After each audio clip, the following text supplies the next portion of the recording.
अस्सलाम वालेकुम दोस्तों, क्रिकेट की ताज़ा तरीन अपडेट हासिल करने के लिए मेरे चैनल को सब्सक्राइब कर लें। भारत के हाथों पाकिस्तान की शिकस्त पर क्रिकेट एक्सपर्ट भी फट पड़े और कहा कि क्या आज की कारकर्दगी देखकर ये कहा जाए कि पाकिस्तानी टीम सिर्फ कमजोर टीमों के खिलाफ ही परफॉर्म करती है। भारत से 7 विकेटों की बदतरीन शिकस्त के बाद साबिक टेस्ट क्रिकेटर सिकंदर बख्त ने पाकिस्तानी टीम पर शदीद गुस्से का इजहार करते हुए कहा कि शाहीन का स्विंग कहीं नजर नहीं आ रहा। पाकिस्तान के बड़े समझे जाने वाले बैटर भी टेस्ट क्रिकेट समझकर खेल रहे हैं।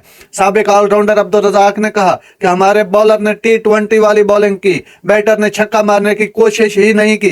पाकिस्तान को आज कम से कम नीदरलैंड और श्रीलंका वाली परफॉर्मेंस दिखानी चाहिए थी। कौमी ऑलराउंडर इमाद वसीम ने कहा पिच के हिसाब से पाकिस्तान ने आधे रन बनाए, जबकि मोहम्मद आमिर ने पाकिस्तान टीम को बड़ा सोचने का मशवरा दे दिया। नादरीन, ये थी आज की जबरदस्त खबर जो मैंने आप तक पहुंचाई। ऐसी अच्छी अच्छी खबरें सुनने के लिए मेरे चैनल को सब्सक्राइब कर लें। मिलते हैं अगले वीडियो में। अल्लाह हाफिज।